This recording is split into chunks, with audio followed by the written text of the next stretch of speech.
constitutional implementation risk management plan must be one that identifies the risks in good time and proposes realistic mitigation measures.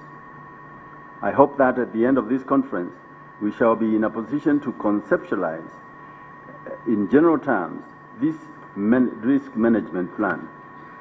But our implementation process is more than challenges and risks. I don't want you to sit here thinking that we have asked you to come along just to talk about challenges and risks.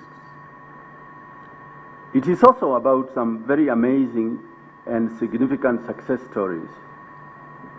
Allow me, ladies and gentlemen, to share with you some of the progress made so far in the implementation process that, as far as I am concerned, no other country in the world has been able to achieve in the short time that we have been doing this.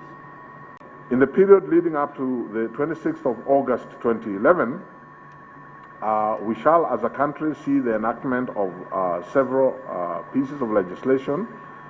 Already to date, Parliament has passed 5 of these pieces of legislation, namely the Judicial Services Act 2011, the Vetting of Judges and Magistrates Act 2011, the Independent Electoral and Boundaries Commission Bill 2011, the Supreme Court Bill 2011, and the Salaries and Remuneration Commission Bill 2011. It is our expectation that the latter 3, which were passed by the National Assembly a couple of weeks ago, will be presented to His Excellency the President for assent at the earliest opportunity. Various other bills on the electoral process, police reforms, establishment of certain constitutional commissions, and the bill on public finance will soon be received by the National Assembly.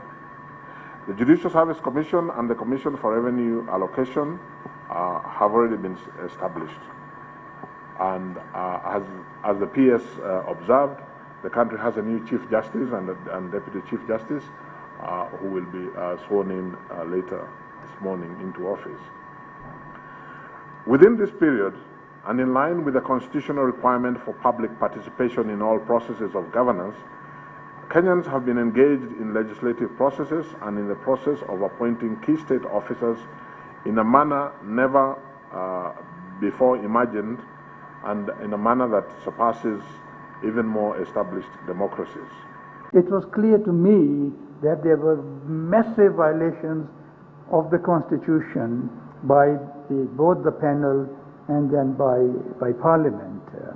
In my submission to the Parliamentary Committee charged with approving these nominations, I reminded parliamentarians of their obligations under the Constitution, and that any kind of horse trading that would be unconstitutional, that every candidate must be examined on the candidate's merits, and the merits or the qualifications are clearly defined in the Constitution, in Chapter 6 particularly, which is a chapter called Leadership and Integrity, but also in various articles dealing with the office of the DPP or the Chief Justice and so on.